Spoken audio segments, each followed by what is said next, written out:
Hi guys! Welcome back to my YouTube channel. For today's vlog guys, ayan, pauwi na ako sa work. At ito yung aking daily routine. So papatayin ko na yung ilaw. At ako yung nagsasara ng company. Yes! At ako din yung nagbubukas. Char! Eme! So hinihintay ko na lang yung time. 8 na, pero nag-ano kami is nagta-time out kami is 8:01. So wala na yung mga ka-work ko dito. Hindi ko na lang bibidyohan yung company namin guys kasi bawal. Pero yung logo makikita niyo. Nakakapagay. Pero laban lang for the future. So 8:01 ako lumalabas.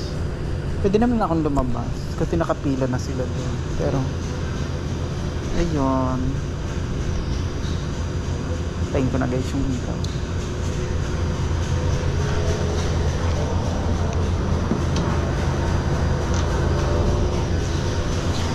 Dito muna ako mag-i-stay. Maya ako pupunta doon.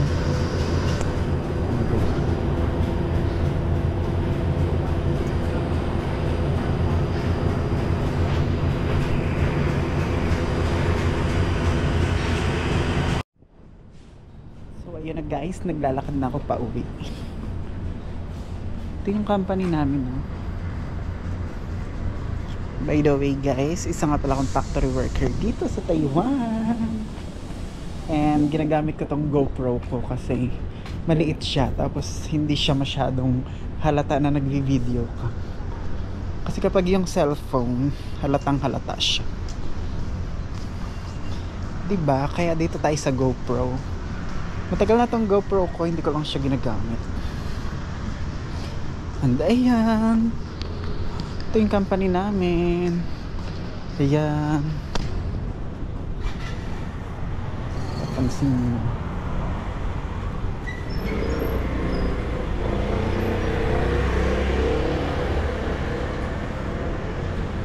Yung banda yung parking lot. Pero baka hindi ako mag-bike, maglalakad ako.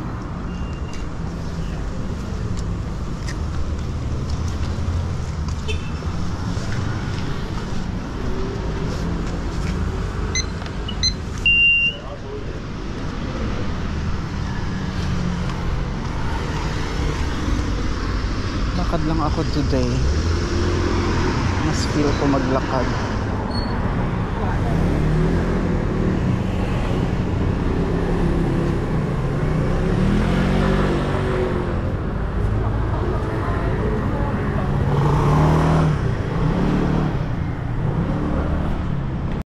Ngayon dito sa Taiwan guys, medyo maano na siya.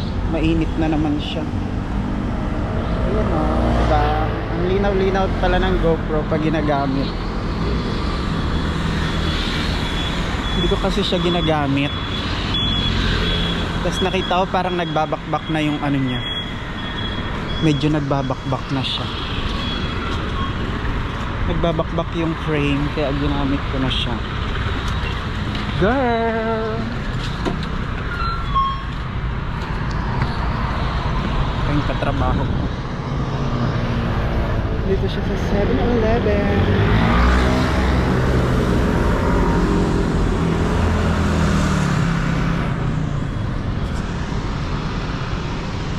Ayan guys, 7-Eleven. Malapit sa aming company. Pero kapag break time, hindi kami pwedeng lumabas. Minsan lang kapag mabait yung guard, pwede kaming mag 7-Eleven. Pero pag yung masungit, hindi kami nakakapag 7-Eleven. So ayun guys, natawid na ako.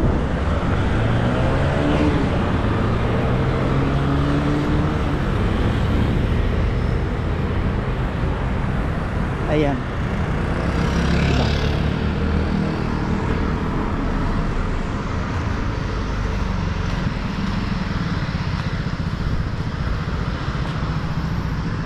Waiting ulit dito sa kabila para tumawid.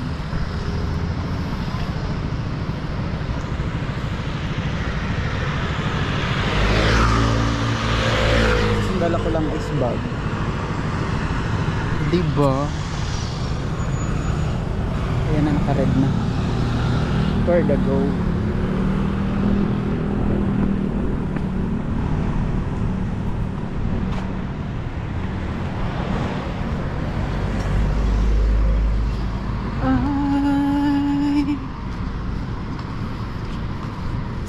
Nakakapagod din today.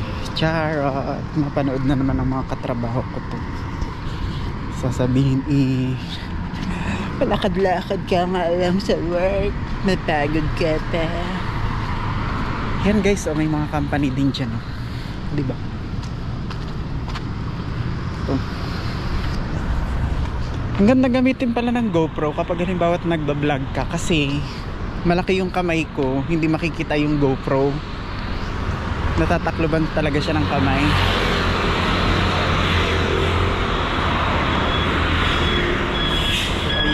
Ayan, may car wash malapit sa company. Ay, nakakatakot pa ganyan. Yung nasa likod yung sasakyan, para kang mabubunggo. Sino naman to? Ito guys, yung katrabaho kong tsaka. Ayan.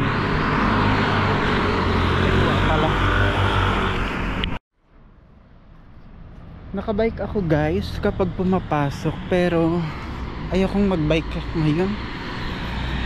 Yung bike na yun is dun yun sa leader namin, pinapasakyan niya sa akin kasi ginagamit niya pag pumupunta siya sa kabilang company. Gusto niya nagagamit para hindi nasisira, naka-stock dun sa company. Tinatamad akong magbike, kaya naglakad lang ako. Exercise na rin, diba? Habang nagbablog. Lapit lang naman guys yung company namin sa dorm. Siguro mga 5 minutes walk.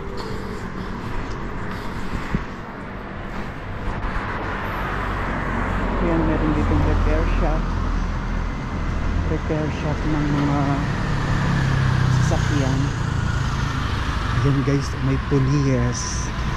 Ang mga pulis, pag umiilaw yan guys, meron silang hinahabol. Pero wala ditong nagwawangwang na pulis. Medyo madilim na dito sa park na. Lagi kong dinadaanan.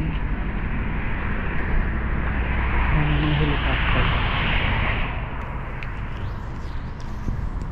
Dito yung dorm namin. Diyan. Chararat ng dorm namin guys. Hindi siya mukhang dorm. Hindi siya mukhang dorm sa labas, pero sa loob mukhang dorm naman kahit pa paano. Ano pala ng GoPro? Hindi mo siya kita na na nagbablog ka.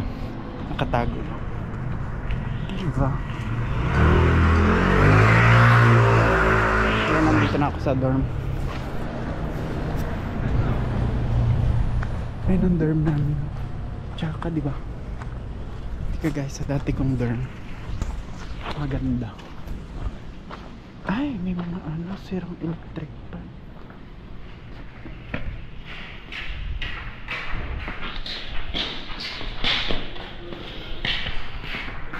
Nabangga ko yung guard.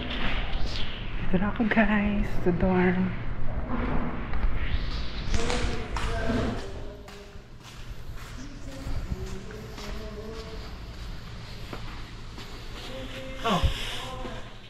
Nandito na ako sa dorm guys.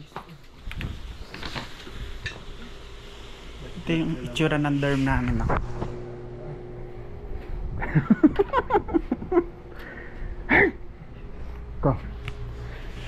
Sige na guys, goodbye.